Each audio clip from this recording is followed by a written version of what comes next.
النادي الاهلي اداله عرض النادي الاهلي كان حوالي 13 مليون جنيه في السنه او 14 مليون جنيه في السنه لمده 5 سنين. طبعا الارقام اللي جايه لاكرم مختلفه تماما. اكرم جاي له 3 مليون دولار في 3 سنين في نادي الشمال القطري، وجاي له كمان اوبشن 350 الف دولار، يعني جاي له حوالي 160 مليون جنيه زائد مزايا تانية كتير. هل اكرم توفيق يصبح شناوي جديد؟ ايه الكلام الكبير ده؟ يعني ايه؟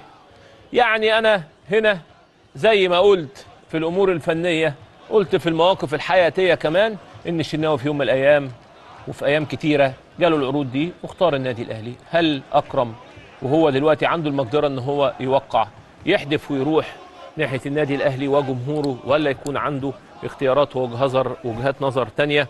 ننتظر لنراه. ده ما يخص اكرم توفيق.